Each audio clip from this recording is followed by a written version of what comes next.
Hi, everybody. Welcome to today's webinar hosted by SAFEbuilt. Today's webinar is Being Prepared When Disaster Strikes. This is natural disaster preparedness specifically for local code officials. And we're going to go ahead and dive in and get started. We have a really great presentation today from one of our experts, Gary Molinex, who is really has a lot of experience in this realm of disaster response, disaster preparedness, and he's going to bring a lot of really good information. SAFEbuilt, for those of you who aren't familiar with us, we are the fastest growing partner for community development services, for municipal community development services in the country. We provide primarily building department services, but we also do code enforcement, planning and zoning services, as well as providing permitting software. We have a division that provides permitting software. And we don't have anything for sale on today's webinar. This is just us trying to share good information with you. At the end of today, we will share a little bit of information about a new initiative that we are launching called SAFEbuilt Academy, which is, we've gotten such great responses from these webinars we've been doing over the last year and a half or so that we wanted to put all of that into a great package that allowed folks to be able to access the trainings that they need, ICC certification training, from some ICC preferred education providers. And so we'll talk a little bit about that at the end just so you know about that exciting new initiative we're offering. But other than that, today's webinar is all about you, about helping you be prepared for natural disasters. Certainly a relevant topic right now with fires in half the country and hurricanes in the other half. So I think it's going to be a very timely topic, but it's always relevant, and that's what Gary will talk about today about, don't get too hung up on what's current, but use what's current to be able to fuel your motivation to get prepared. So you're in the right place today if you are a building official and you want to be prepared to respond to any disaster that strikes your community. Or maybe you're an emergency management professional and you want to include your building department in your disaster response preparations. Or maybe you're a city leader and you just want to guide your team to a more complete preparedness strategy. All of those things are a good fit for today's presentation, and we have with us today Gary Molinex. He is on the SAFEbuilt team down in Georgia, brings a lot of experience, a lifetime of experience in this area from both the building department side as well as the disaster response side with FEMA and some other organizations. So Gary, if you're on, you just want to say hello, tell us a little bit about yourself and what your background is, and introduce yourself. Well, thanks, Aaron. Appreciate everybody coming and listening to this presentation. It's not a long presentation. Hopefully we'll just get to the core issues and how to help people understand how to get started if they're not well prepared, or to enhance their preparation abilities going forward, and especially in the regulatory environment. My history is I was a carpenter by trade. I went through 20 years of building and superintendent work, and I ended up as a building inspector and then a building official, and I worked for almost 4 years with FEMA as a disaster reservist in both riverine and coastal hurricane disasters, working as a floodplain specialist and really working mostly with local officials and how they would respond to permit effectively and to manage their responsibilities according to their own local ordinance in I think 6 or 7 different states. And like I said, riverine and hurricane disasters, it's obviously a topic of discussion that matters today just because of the nature of some of the impacts that have been recent, but it's timely because it's always there, and it's just a matter of when this is going to happen, because we know there's and I suspect every year they prognosticate about the types of events that will come, and it will help us to kind of get prepared as a team, basically, to and also know how we can leverage some of the other assets that are out there in disaster environments, and how they would be presented. What's going to be out there, what other agencies are going to be there to support and help, and how you can pre-plan. So that's basically what this little short presentation is about. Yeah, thanks a lot, Gary. You know, I've been fortunate enough to I've seen Gary present sort of a more in-depth version of what he's going to share with us today, and it's certainly worth that time. Today we're going to do a high-level overview and touch all the core pieces, but you know, certainly worth a deeper dive as well for those who are interested. So just a couple of things on what we're going to actually learn today, what you're going to learn by sticking around. Number one is how to be personally prepared so you're able to do your job when disaster strikes. Number two is how to build a plan for your building department that takes the guesswork out of responding. And then number three, how to actually execute that plan when the time comes, and who the stakeholders are, what resources are available for you out there. And I want to make sure everybody stays right to the end today. We are trying to record this webinar, but it's important to stay here live because we have a couple of things right at the end that are going to be really valuable for those who are able to stick around. Number one, we're going to have a Q&A with Gary. And the best way to participate in that is to type your questions in the chat box on your GoToWebinar control box that you should see on your screen. Type them in there as we go throughout the presentation. That way you don't have to take notes. You don't have to remember them at the end. Type them in there. I'll be monitoring that in the background, trying to organize those questions. We already have a few questions that have come in, actually, and so Gary will answer some of those just naturally through his presentation, but those questions that remain at the end we will present to Gary. And so just type your questions in the question box as they come. If we get to the end and you have a question that you haven't asked yet, go ahead and type it in there. I will still be monitoring that, but it's best to drop those in there as we go throughout today's presentation. You're also going to get an exclusive toolkit. We're going to show you how to get that right at the end, where you're going to get a copy of these slides, be able to reference some of the things that Gary's talking about easily. We don't want you to have to be, we want you to be taking notes, but we don't want you to have to write down every single bulleted item and every chart and graph and everything that shows up in these kinds of presentations. So we're going to give you a copy of these slides so you can just focus on jotting down your key insights, and then we'll give you the slides as additional reference material. We're going to give you a recording of this webinar so you can come back and you can listen to it again. This is important. If for some reason at the end, the Q&A session goes past the end of the hour, which it oftentimes does, and you got to take off, just know that we will have a recording. You will be able, if we haven't answered your question yet, you'll be able to go back and hear the answer to your question if you do have to take off. So best to stay to the end, but if not, we will have a recording of this webinar. We'll also show you how you can share that recording with others if there are other people on your team that you think would benefit from this training. Also going to give you some options for getting answers about your specific community and challenges, and then also share some information about SAFEbuilt Academy at the end as well. So that's all from me. I'm going to turn it over to Gary so we could just go ahead and dive into to our natural disaster conversation. So Gary, it's all yours, man. All right, thanks. So the initial takeaway from this is basically talking about the kinds of disasters that might be presented in any community. We have obviously a laundry list of the potential kind of disasters that could happen, and so you kind of have to take like an all hazards kind of look at that. That's kind of the thinking these days, knowing that you could be in the middle of a drought, or there could be an earthquake area, or wildfires, or just community types of fire events. Heat waves can create challenges.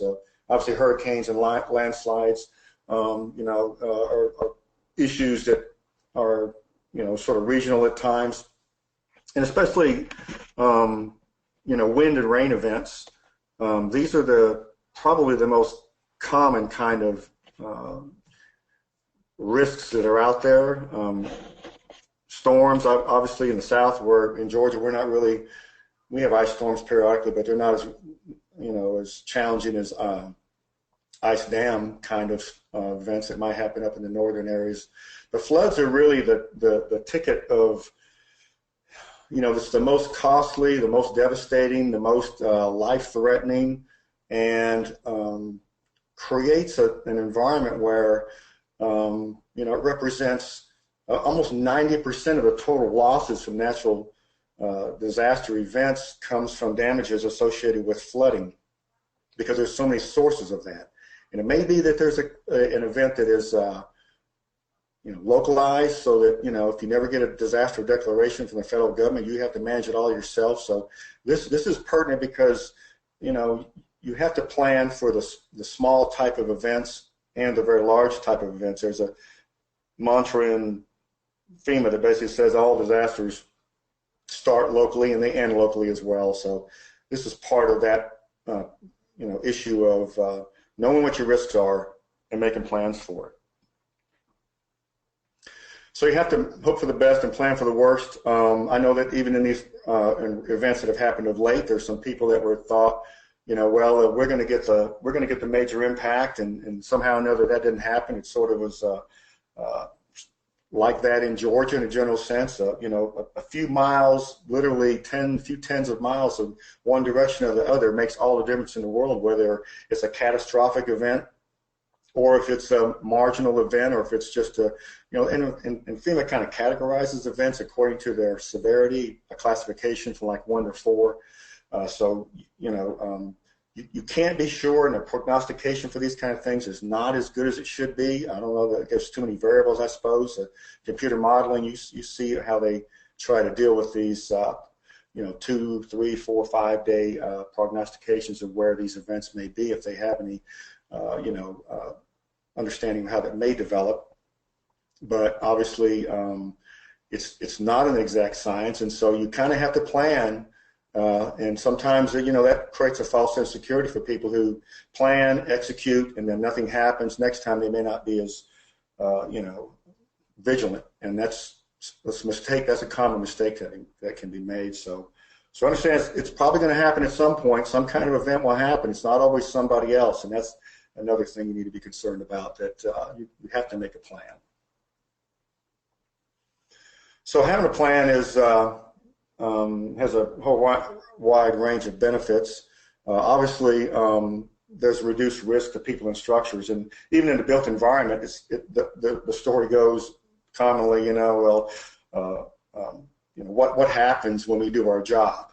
Well, nothing. Nothing should happen, because we've been effective in administering our responsibilities from code perspective, and that helps people to be better positioned to absorb these kind of impacts that will happen, any kind of impact that might be out there. And I know there's been some enhanced standards that have come out of Florida, especially, that have to do with standards that enhanced beyond the IRC standards, for impact resistant, fenestration or windows, those kind of things. And they're going to really look at some of these tools that they've used to see what the benefit cost was, and see if this really limited the damages going forward. But that's one of the things that needs to be looked at. That's what they call a hot wash after the event. So what some of the known risks. If you don't know them, you need to get yourself aware of them. What would be most likely the kind of events that affect your community, and be sure that you have a plan for all of them. And ending the cycle of disaster impacts, I don't know if we could ever end it, but the whole mitigation cycle is about this preparation and action and response. It's an endless cycle of adjusting to impacts, and to a degree that you can move that along is a good thing, in the sense that you're trying to get better. The status quo is generally not good enough, because it's just recurrent, and of course the theme is all about the mitigation perspective of that. So it helps to be a tool for reducing costs, both in preparation and in a response, and it builds resiliency. And this is the buzzword of the day in the disaster environment. It is for the ASFPM, the Association of State Floodplain Managers.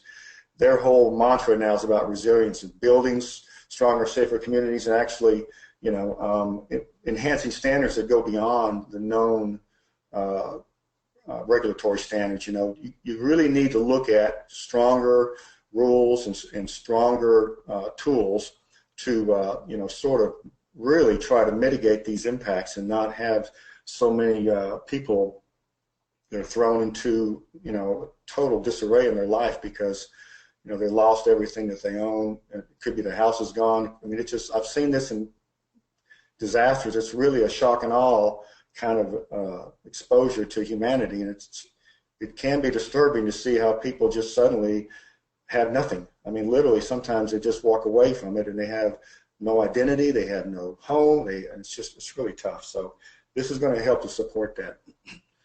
So keys to planning for natural disasters. Obviously, we're looking at and this is what this seminar starts with, and we're going to key off of this in the beginning, is what is your personal responsibility? What are you going to do to make sure that, you know, yourself and your family and your assets, your home, you've made a plan there, and what that means for you. And then, of course, that's going to make you better prepared to do, you know, your other sort of functions in this environment of response. And then how to look at, you know, what the tools are that your department may need to respond. And there's a lot of tools out there available, and hopefully I'm working on some other enhanced, more in-depth seminars on, you know, the exact nature of not just what to do, but exactly how to do it, in the sense of you know, the actual physical assessment of homes and how to determine what the nature of the damage is, the percent of damages according to the regulatory standards from the floodplain ordinance, especially. But even in your normal, you know, not just things that are in the floodplain, but some of these code-related issues of, you know, when do houses have to be brought up to the current code standards, those kind of things. So, and then executing your plan. A plan is no good if it's not executed correctly, and also it's good because it provides you a thing to do. I mean, to have a plan is to get busy, to know how to prepare and know how to react once the impact has come is very much a human response that really is necessary for you to know, what am I going to do next? And this is the information that needs to go to the customers or the survivors of a disaster, is to say, what do we do next? How do we start this recovery, and how do we work together to get back as close as we can, if not there, you know, the best we can, and then maybe make some adjustments so in the future those impacts will be even more mitigated. So personal preparation. This is about what you would do to position yourself both personally in a family home environment, and to create an environment where you are in fact stabilized in a post-disaster environment, in order that you are in a position to come to work. So it's a very important thing. So they start at home and they end at home. So be ready in your personal home, so you're able to step up and bring your expertise, because building code individuals who are regulatory environment, you know, permitting, inspections, built, you know, environment is something that, and I always considered like a life safety thing. I think it's predicated on that. In Chapter 1, it talks about the premise of codes is about protecting life safety. I think in this case, we can almost be like first responders, if not second responders, after the life safety recovery efforts are in place and people's lives are sort of stabilized. Then the recovery starts up, and we're a very you know, necessary part of that. And if we do our job well, then the process, you know, moves along much more effectively for the survivors.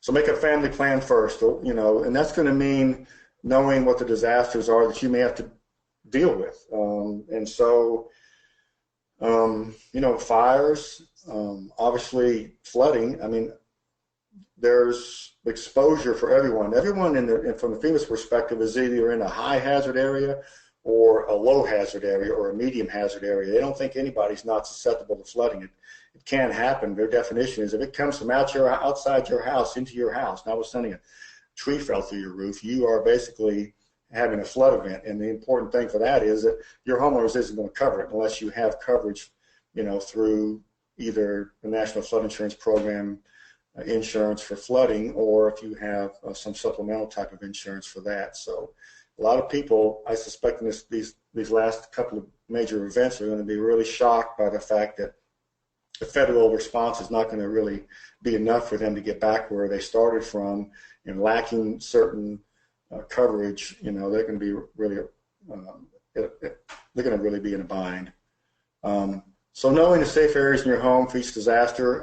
This is about you know, in a tornado environment, you know, where's the strongest point in the house to go to? If it's a fire, how does everybody get out effectively? If it's a flood, it's this. If it's, and what are the impacts, and how do you share that information with everybody in your house to know, what does everybody do? You may not be all together when something happens, so you have to share this knowledge amongst your family members to know how to respond effectively. Escape routes and places to meet in emergency. Obviously, I've probably heard the stories about if it's a fire in the house, it's not good. If people, get out the house and don't really understand where everybody else is or know a common meeting place, people would go and think somebody's still in the house. People have died going back in houses looking for somebody that's already out of the house. And so and how do children respond to, knowing how to get out windows instead of, going through a door that might be hot, and all these little nuances of these critical decisions that need to be made. This is all about sharing this information with everyone in your family.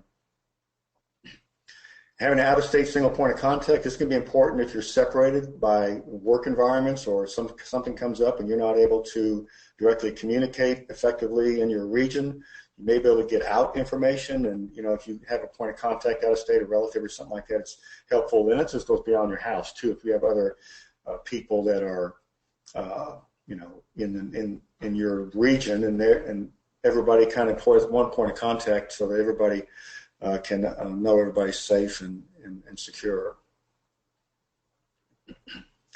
Of course, young people is a big initiative now for young people because they're really receptive to this messaging, and it's really great to share that with them. And it's kind of like a public outreach that can happen in communities to understand how to. Actually, I think they're going into public school environments now too, and trying to get these young people interested in this, the dynamics of response, and teaching them about how to call 911 and these kind of things. Just give them the tools they need to make the right decisions, because sometimes they may be separated and they may need to know what to do next.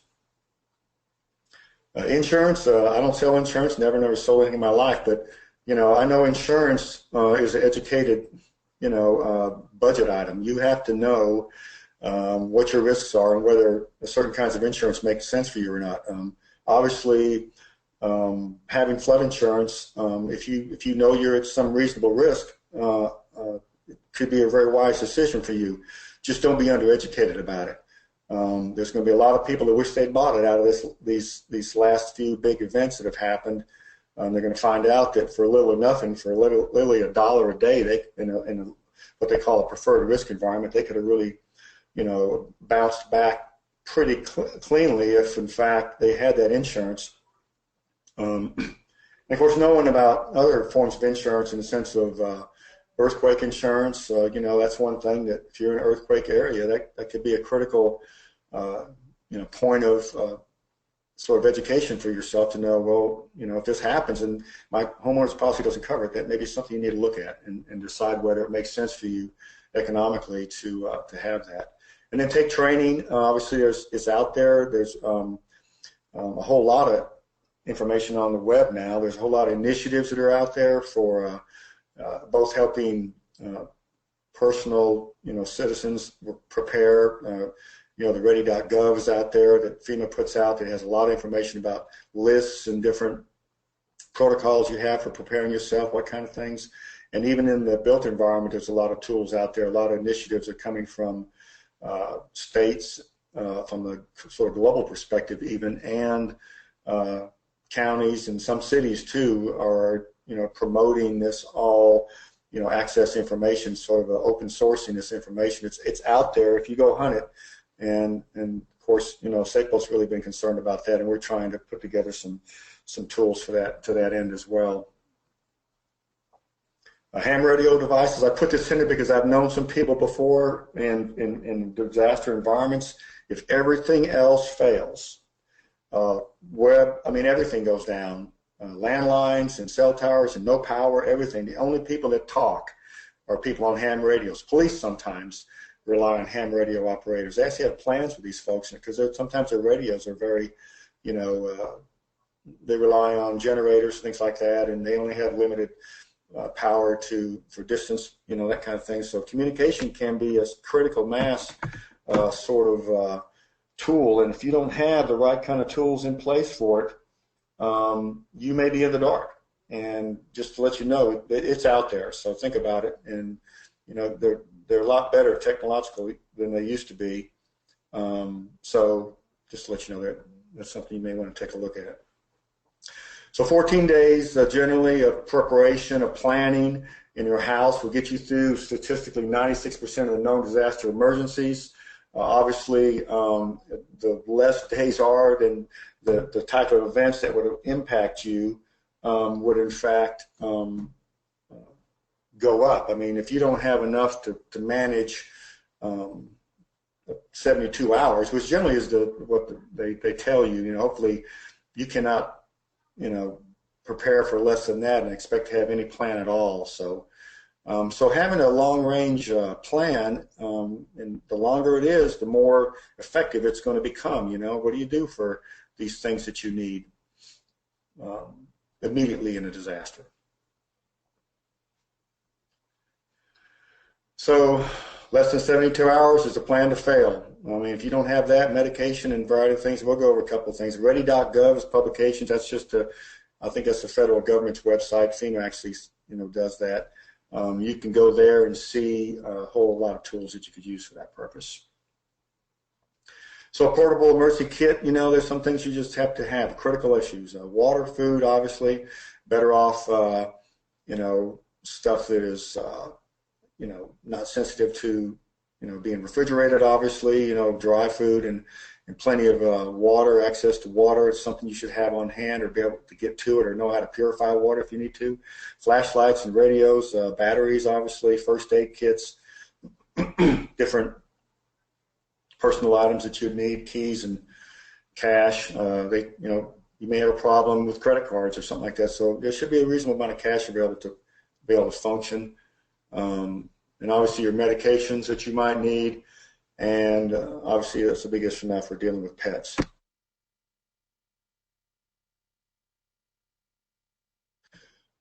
So we're going to transition now into issues that would be presented for the regulatory environment and how to kind of look at your responsibilities as a regulator and some of the challenges that may be coming from that. So we're going to transition out of how to get ready at home to get ready to come to work, because if you don't come to work, there's not going to be probably anybody else that's going to be standing there to do your job. So get yourself ready at home so you can come to work. So develop an emergency plan, and this is part of the kind of pre-planning sort of activities that you can go through in the beginning to kind of establish your preparation standards. You need to identify some of the responsible staff and some of the tools they're going to need, and identify the roles that they would play, and also some redundancy in that. Obviously, there's not everybody is going to show up. You can just about count on that. Some people will be so impacted they can't come to work for whatever reason. Maybe they not even have access to get there. This is particularly issues in some areas where in riverine type flooding where bridges are taken out and people just can't get there. So you need to outline these personal procedures for emergencies for the personnel that would be involved, and sometimes this involves you getting together with other departments and other individuals in this environment that we function together in, these other stakeholding disciplines, fire and police, and even politicians, things like that, and talk about some of these shared responsibilities and who has certain disciplinary responsibilities and who's going to fill them and how they're going to get that done, how you're going to work together effectively with them.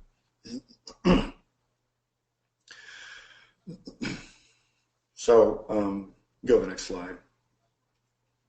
I don't know how many of you are familiar with the COOP plan, the continuity of operations plan. This is something that you need to investigate, and usually there is a plan that is in place in most jurisdictions. It usually is incorporated through the fire and police. They have a plan. It was amazing if they didn't have a plan. But some of those duties that would be defined in that plan fall into the built environment response for the building official and the inspectors and the staffing that would issue permits and get people on a track to recovery as quickly as possible. And so that's something you need to investigate. There's a lot of tools out there for that. You could start with your fire and police, and even your county emergency manager could help you drill that down and find out, where you fit in that plan. List of the most essential recovery activities. You need to figure out what's the most imperative activities we need to be involved with. Some of the things are good. You're going to be challenged by, the event. You're going to be challenged by the sometimes the mundane or the normal course of work. And suddenly you have to balance that out and understand, what's your priorities. So figure out what it is you're going to do that's absolutely essential to getting started and getting started right, because a lot of communities, without a plan, sometimes they opt into, their best guess at a plan, and sometimes those plans are not effective. And once you're kind of halfway through a plan, sometimes it's hard to back up and start over. So it creates a real challenge and a lot of wasted resources if you cannot see that you have a very concise, use of your resources and efforts to make sure that you're in fact doing the most essential things that need to be done in a disaster. Touch on the National Incident Management System through FEMA and the Emergency Management Institute in Emmitsburg.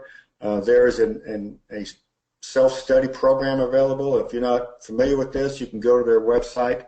You can just type in NIMS. It'll take you to there, and you can log in. You can become a sort of a user or an applicant and look at a whole laundry list of educational tools that are there, different seminars, different types of disaster knowledge tools that are mandatory in FEMA. They made us take a whole laundry list of these kinds of training, and you can get ICC credit for that too, for your accreditation with ICC. So there's a benefit for that, but it also creates this shared knowledge of what happens in a disaster. So don't discount that. It's a very imperative thing, and you can get in touch with me if you have problems finding out which ones. I can tell you which classes might be good for that purpose too. So advanced preparation for flood disasters. Define the post-disaster permit procedures. You got to know how you're going to do this. You got to know, are we going to be waiving fees? You got to know what permits will be available, what kind of permits are particular to operating in the floodplain, what kind of inspections would have to be done prior to issuing permits for establishing substantial damage determinations in the floodplain, whether I have an ordinance that requires these kind of cumulative nature of things. What's the history of this property? Do I have a cumulative section that makes me take into account several years of improvements or damages to manage what rules apply to this property? Does it have to be brought into total compliance or not? And those are things you need to know up front, because these questions will come up immediately after the event. Administrative forms and systems. Sometimes you have to have, the COOP plan talks about this issue of, what happens if your building is hit with a tornado, and I saw this in some disasters where the city administrative buildings were actually flooded. And where do these people work now? Where do you go to do your job? Where's the assets that you need for, getting to the information, or the software that you need to access, or issuing, how do you print forms, and what are the forms all available? So you have to have a plan, a secondary plan for managing your responsibilities if in fact you're displaced out of your known office space. Methods of communication and outreach. This is a critical item in the sense that, you got to be able to communicate with each other. You also have to be able to communicate through it's usually a public information officer in a disaster. There'll be a whole team of people that help out with this from FEMA. But if it falls short of that, and even if it doesn't really, the messaging sort of flows through the local jurisdictional public information officer. Sometimes they don't have that tool as an asset, so sometimes it falls upon the regulatory folks to step up and make sure that the messaging is good, it's effective, it's timely, it's correct. And because the worst thing you want to do is put out a message and a day later or two you have to pull it back somehow and untie that knot. It's very important that you have these outreach mechanisms in place about what's the messaging, where does it go, how do we make sure we don't conflict with one another from messaging from the political standpoint or the regulatory standpoint, or other jurisdictional standpoints, and make sure that that messaging is very much on the same page. So developing a strategy for increasing staffing and cross-training. I mean, this is obviously something that's best done beforehand. How are you going to staff up if you don't have enough people? And I've seen disasters where, there's hundreds of homes have to be assessed, and there's a building official and one inspector. Well, guess what? They're not going to get that done in any quick time frame. So they're going to need some help in understanding how to get that done with memorandums of agreements or of support from other not affected areas, or perhaps, helping each other out in the sense that, we need some staffing support. How do we train these people up and make sure they're doing it right? Because doing it wrong just means you got to do it again. So, these inspections are critical for being accurate and being, reasonably compliant with the codes, but also they got to be consistent, and this is the most important thing about it, I think. We have to put out a product out there in the inspection environment that's consistent with our responsibilities, and it builds confidence in the community if in fact that's happening. So that's another critical item. About the building codes and the floodplain ordinances, you need to talk to your floodplain administrator, whoever that is in your city, and find out who's going to be managing this. Determinations for substantial damage and all that usually is managed through the floodplain administrator. Sometimes it's the building official, often it's somebody else. Could be a city engineer, could be the city clerk. Sometimes I've seen some very odd assignments of this, and some people are not even knowledgeable of the fact they are the floodplain administrator, so there's that. This is part of the response that you kind of make sure the information is clear. Mitigation funding opportunities through state and FEMA. This all falls back on the hazard mitigation plan that your city should have, or your government should have. That it will either stand alone,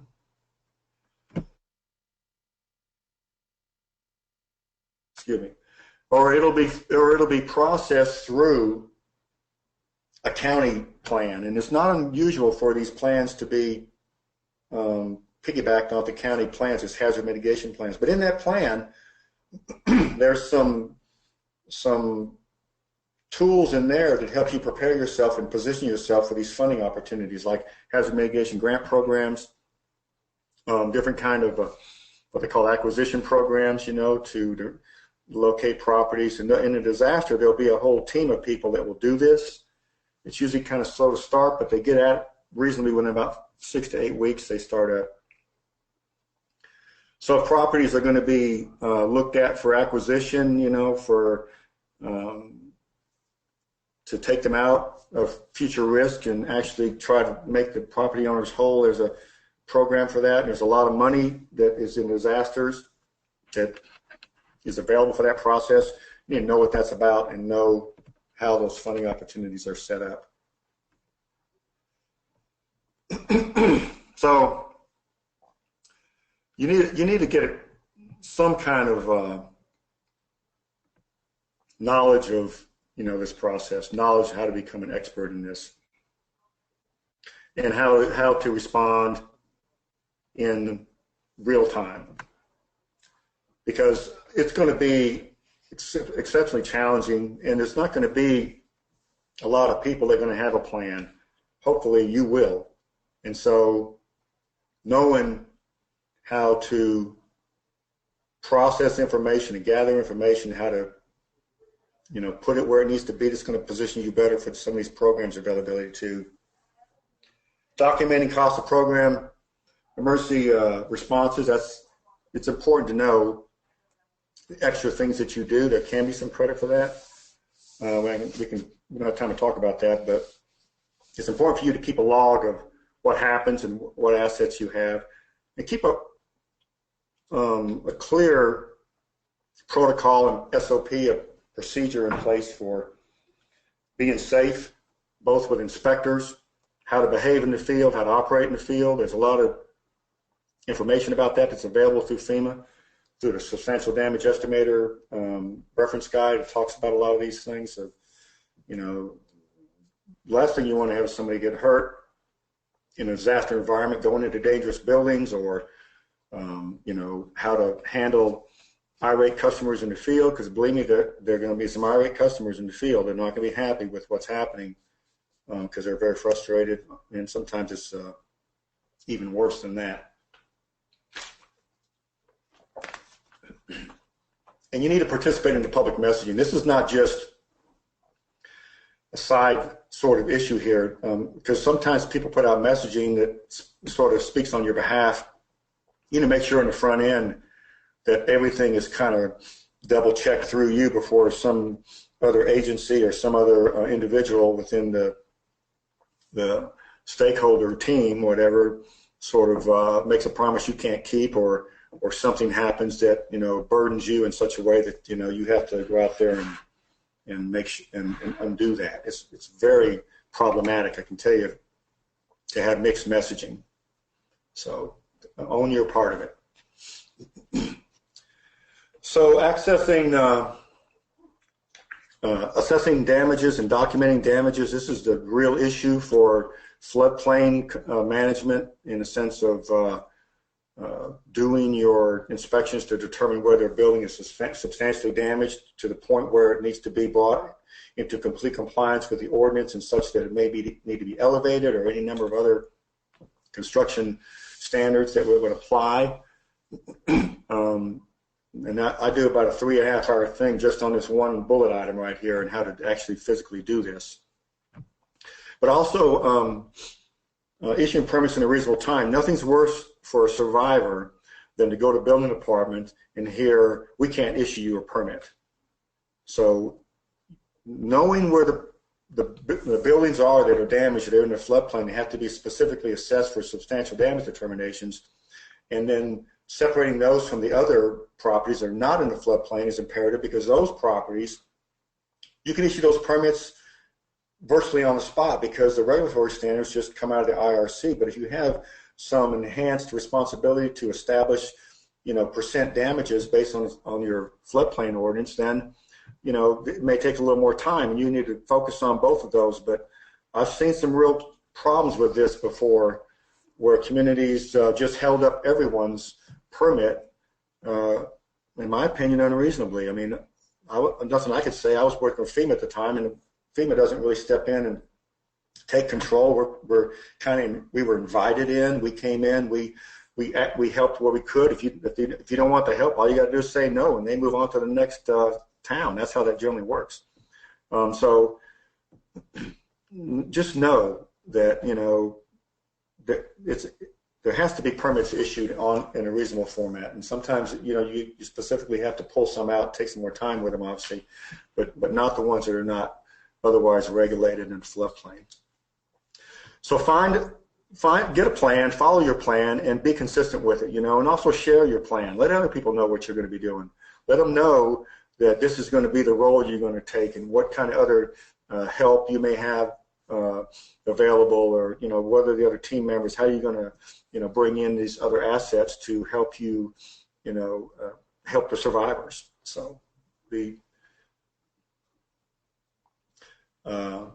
proactive post-disaster action and outreach, I'm sure everybody pretty much knows, you have to assume that the property owners don't know about the permits. They may know about how it was. You know, a good many of them may know the process or what's required prior to the disaster, but in a disaster it changes a little bit, usually. In fact, it could change dramatically depending on, you know, the nature of the damages and how you process them. You may be out there processing things in the field and helping people stabilize their house, and coming back, you know, issuing, you know, some minor demo permits without any real scope of work, and tell them don't build anything back until you get a scope to us. Let them stabilize their property, because that's a very important thing for them to do in a post-disaster environment, is not let the property further deteriorate in the environment. Get the water out. You know, they may have to cut drywall out. They may have to fix it so that, you know, they stabilize it. It doesn't create sort of this collateral damage from not sort of safing off the building from taking on more water or cleaning out whatever is wet. And then this communication issue, you know, can't be overstated, and this just goes back to the fact that all of the officials and the other staff and the community at large, and and the elected officials especially, this is a good topic of conversation pre-disaster planning. So, so when it comes time to respond, it's just confirmation of what you've already talked about with elected officials to know what's happening next, because they're going to get the calls, and they're going to want professionalism. They're going to want someone to be in charge and to have a plan and to execute it effectively. So, and know your local ordinance. There's enhanced provisions in your flood damage prevention ordinance that exceed the Code of Federal Regulations, the CFR 44, that kind of establishes what is the compliance issues for communities participating in a national flood insurance program. So know what the enhanced parts of that is. It's very unusual for there not to be enhanced standards, but it's not unusual. But nonetheless, know what your local ordinance says so you can be effective when you administer it. Explain the requirements that are there. You got to know it enough so you can explain it to people so they can have some expectations. And you can state it emphatically and say this is what needs to happen, and then get people busy doing what they need to do. And that's, again, gets back to that point of, in disasters, you want people to know what to do next, and it starts with you, and it sort of plays off on what their responsibilities are once you define the procedures. So informing them is very important. And the most important point of the floodplain regulatory standards is to stop any kind of rebuilding process before permits are issued, based upon substantial damage evaluations. So, knowing how to conduct those and document those. There's some free software from FEMA. I'm working on a seminar just on that particular software, how to manage the software. So that's coming probably in the next couple of months.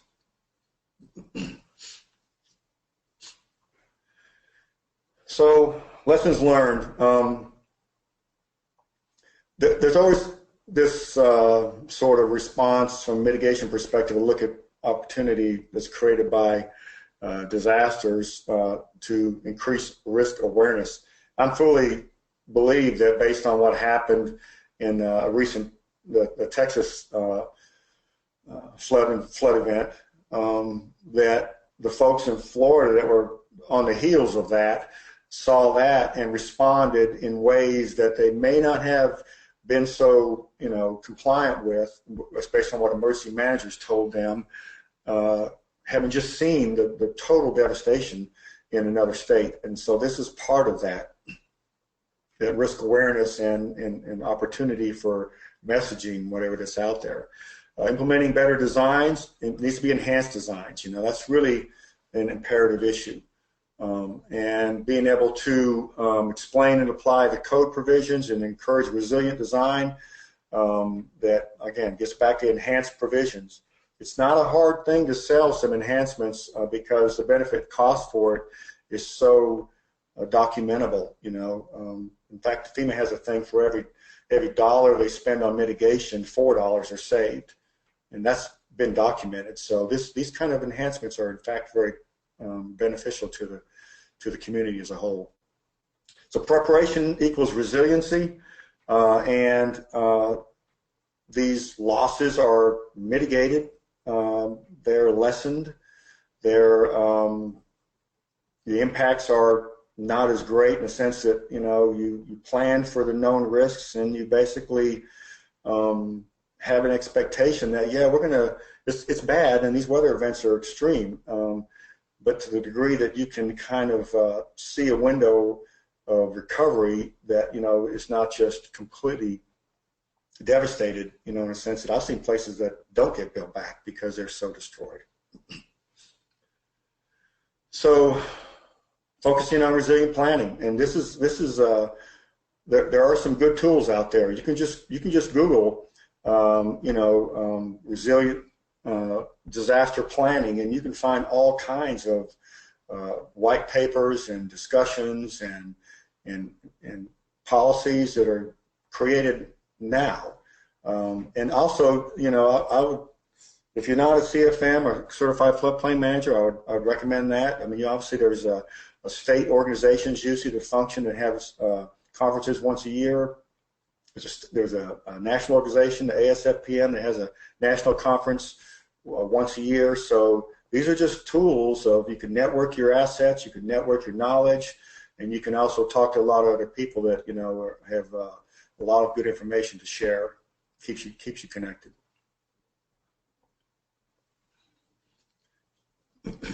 So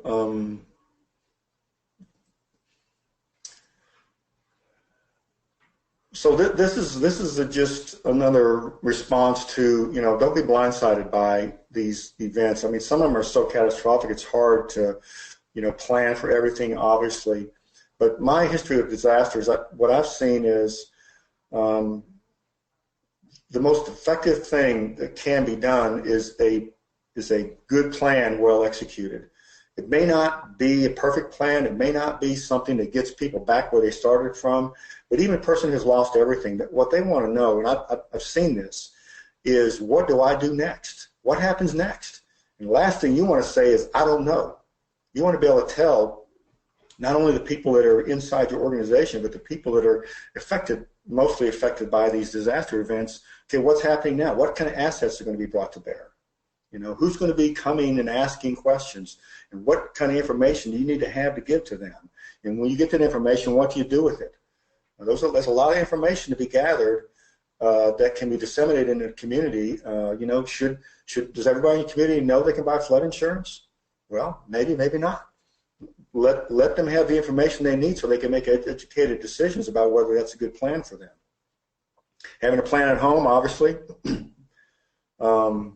This is a broadcast not just for us, but also for the rest of the community. Everybody needs to be prepared. There are a lot of people in this recent event, I was hearing, well, they don't have Grandpa doesn't have the medication he needs, and what do we do now? And, there needs to be, these things need to be kind of, especially when you see something like that coming, 3 or 4 days out, you get the potential. You really need to stock up on necessary things. And sometimes there's runs on stuff, but, usually medication is a prime issue that, doesn't need to be left behind. Planning for your department, just, look at the resources. They're out there. You basically don't have to do this on your own. There's a lot of information available, and so you can figure out just exactly what you're going to do whenever you are impacted by any kind of disaster event. So. Well, thanks a lot, Gary. We're getting pretty close here to this Q&A section, and so I just want to remind everybody, I've seen some questions come in, and that's great, but if you haven't asked your question, you have something that you want Gary to cover again or to go deeper on or something a little bit more specific or a scenario you want to chat about, drop it there in that question box on your GoToWebinar box that's on your screen. It should be on your screen, and I'll be kind of watching those and organizing those. While you guys are finishing up asking your questions, I do just want, like I said at the beginning, I promised to give you an update on SAFEbuilt Academy, which is a new offering that is coming from, or has now come from SAFEbuilt.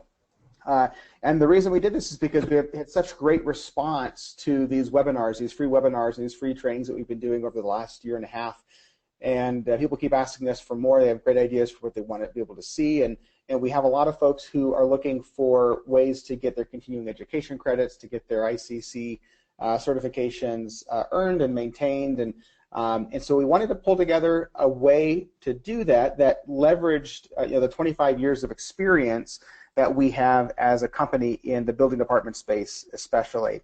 And so we are building SAFEbuilt Academy. It is a way for you to get access to ICC preferred education providers, and we're giving you access to those in a way that is online, that is on demand, so you're able to get access when you need it, not when the trainings are scheduled, but as you need them. And then also in a way that is affordable and scalable. There's great training programs that are out there, but sometimes they're just a little bit out of reach for a lot of folks who are having to shell out some big bucks to be able to attend those. Now, we will also have live trainings as well, in-person trainings. We have an in-person event coming up, I believe, in Wisconsin, actually, in the very near future. I think 3 different events, actually. And so we do have live events. We will have in-person events to supplement these, but we want to have a core of online, on-demand, and affordable training that is available for anybody that needs to be able to earn or maintain their various ICC certifications. And you can get more information by going to safebuilt.com/academy. Again, at safebuilt.com/academy. Or if you just go to safebuilt.com, you'll see some information on our homepage about that, or you can navigate to it in that menu. But we want to make it easy for you to get information. You can see what courses, what classes are already out there and available, and how you get registered for those right away and get rolling on those. Seats are filling up fast for those, so take a look at those. And we'll be announcing more classes through there as well. So we want to move over to this Q&A time with Gary. I'm going to leave that URL on the screen, though, safebuilt.com/academy for folks who are going to go check that out. Take the next step in this process and earn or maintain their ICC certification. So Gary, I have a couple questions here. The first question is pretty direct. It says, will FEMA reimburse my city for our overtime and extra costs for adding inspectors? Generally, no. There's no funding mechanism I'm aware of. This has come up before. It always is an issue of, how do we pay for this? I will say that they have a mechanism in place inside the disaster environment to actually help you through their efforts, either with their team, or if the disaster is huge, they'll have what they call a technical assistance program, a TAP they call it. It's basically they hire a firm or somebody to come in and physically do the inspections for you. So there's some tools out there they can have, but you're not going to be able to just create this document and hand it over to them and say, hey, reimburse me for this.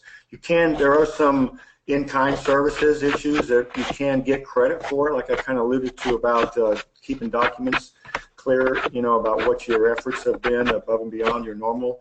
And you can get credit for that in some of the hazard mitigation grant program, perhaps. There's some benefits that might be in that, but as far as reimbursement, I'm not aware of any.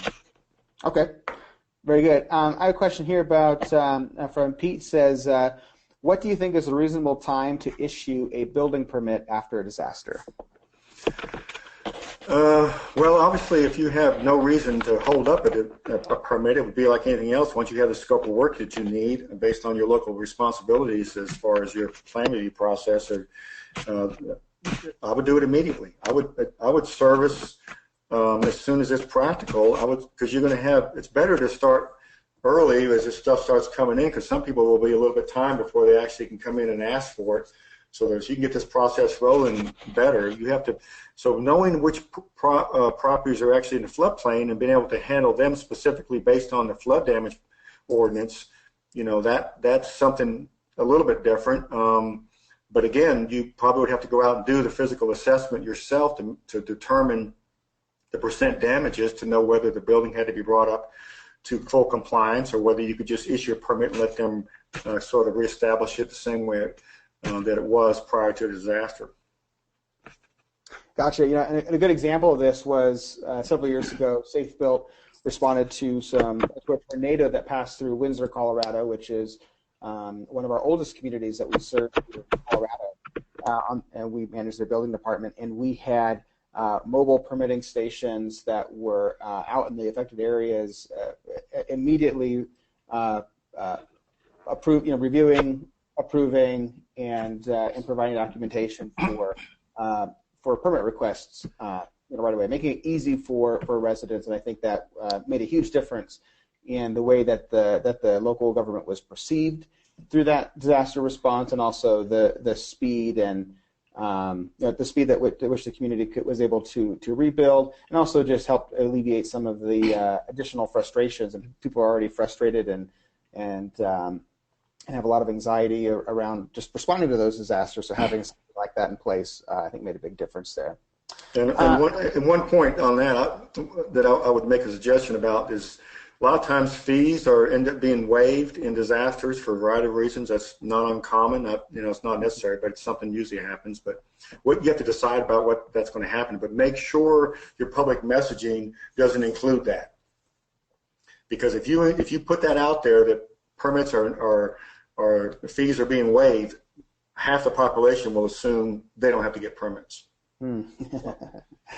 Yeah, I can see where that could get confused. That's scar tissue you're speaking from there, I think, Gary. Yeah, let them come in and just say, well, I'm glad to inform you, There's no fee associated with that. Here's your permit. That's great. Very good. I had a question come in from Romeo. He says, where can I find documentation that will help me rewrite our IT disaster response plan? I would probably start on the just searching on the web. I mean, I've seen this is a critical item for again, having the COOP plan in place to have some kind of because I know we had a flood event in the city I worked back in the day. It wasn't a disaster declaration, but the basement of the building flooded and trashed all the building plans, the archive plans down there. It was a major problem. Oh wow! Because we didn't have redundancy. So redundancy creates this IT perspective of how are you going to operate if you don't have your prime and typical methodology for managing your software that tracks your information that you have to process, whatever. It needs to be redundancy in that, so that you can set up and access this information from a different source.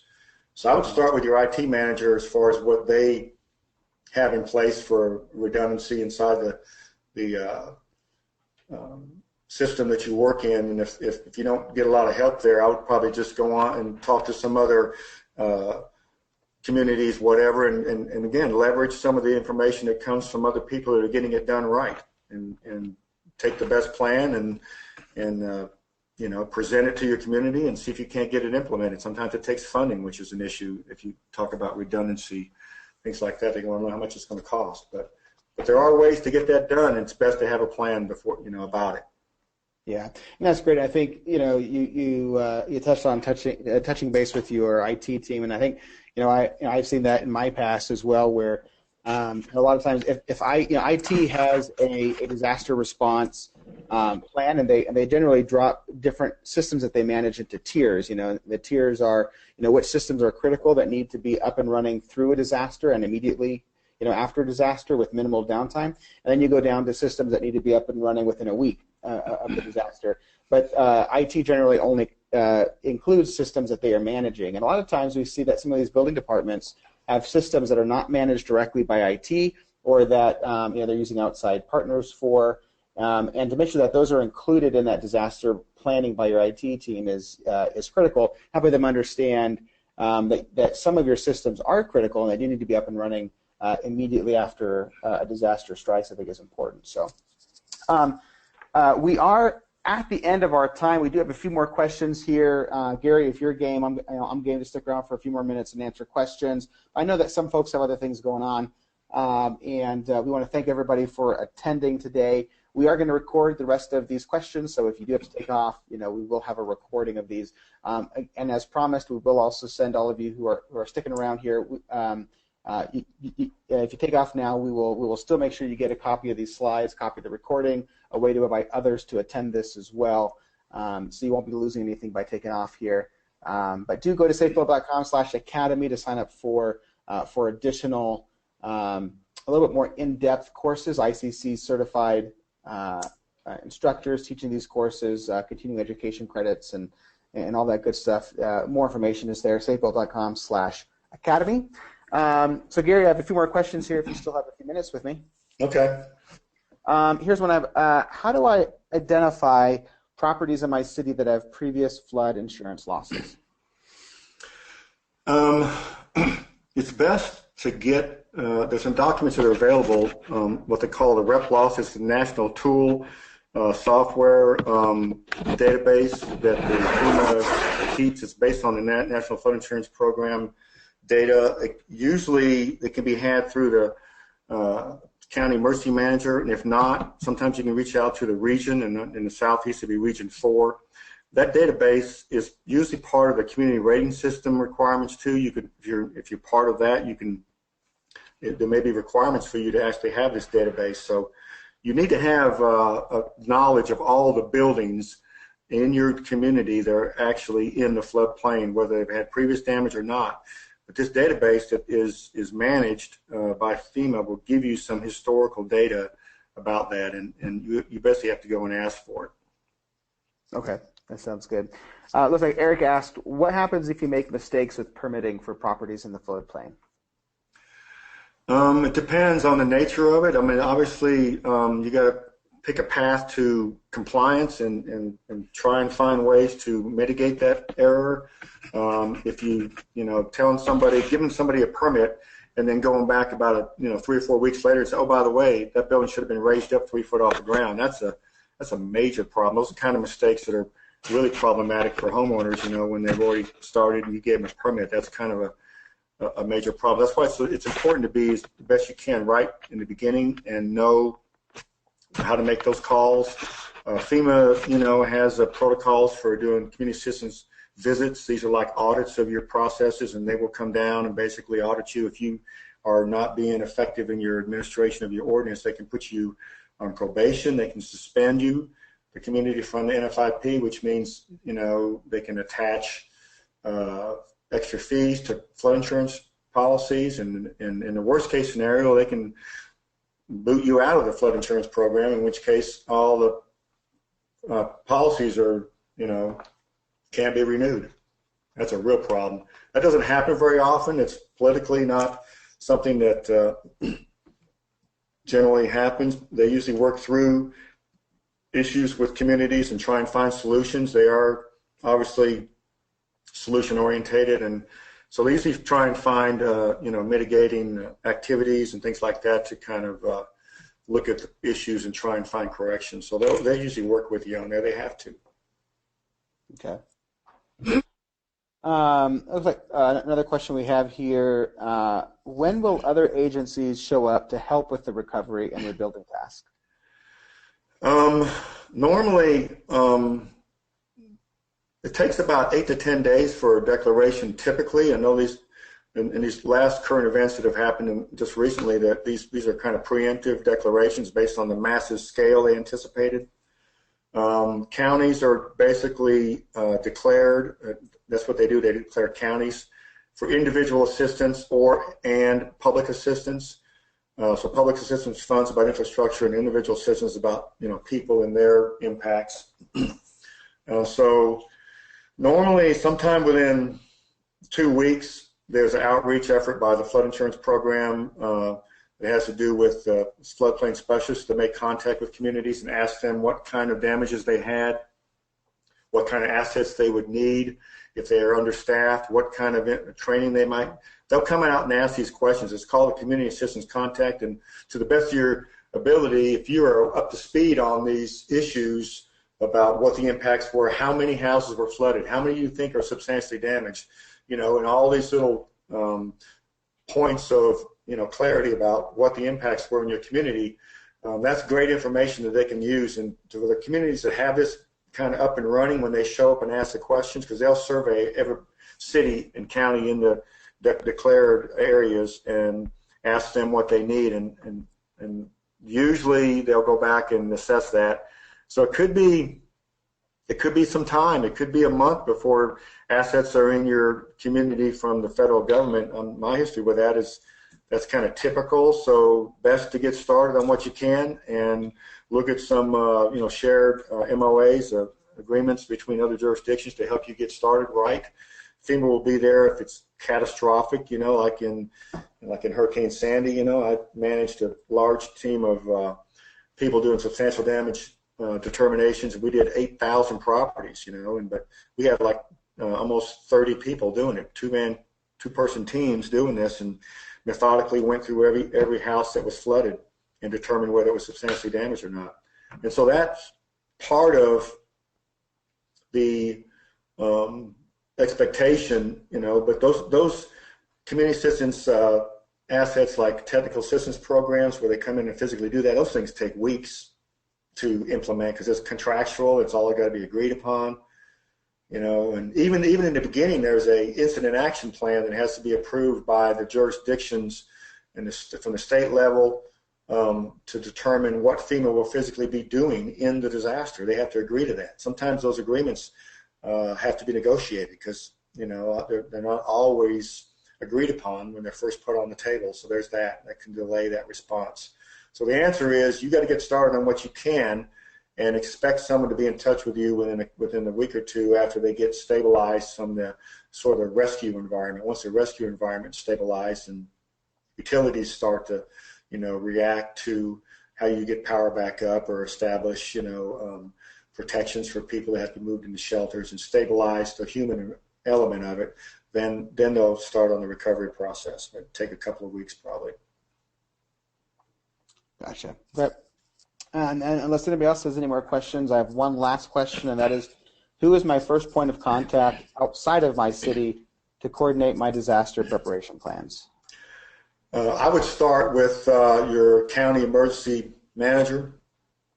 That's going to be your first point of contact anyway. That's usually who the state directly functions with in a sense of the accountability for emergency response in each county. They usually are the most connected. They usually stay connected with the state NFIP coordinator and these folks that operate in these positions in peacetime as well as disasters.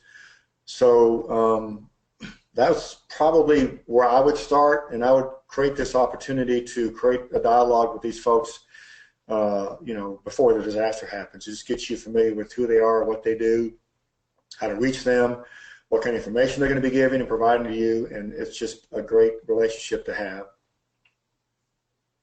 All right, great. Well, thanks a lot, Gary. This has been fantastic, and I think all of you who attended today, who stuck around right to the very end, and we appreciate all that you guys, your attention today, your good questions, and we will be in touch. Again, go to safebuilt.com/academy to see what other trainings are available that are a little bit more in depth than this. And we will we'll be in touch and share more information about those as time goes on. So thank you all. Thank you, Gary, and hope everybody has a great day. Appreciate the time. Thanks.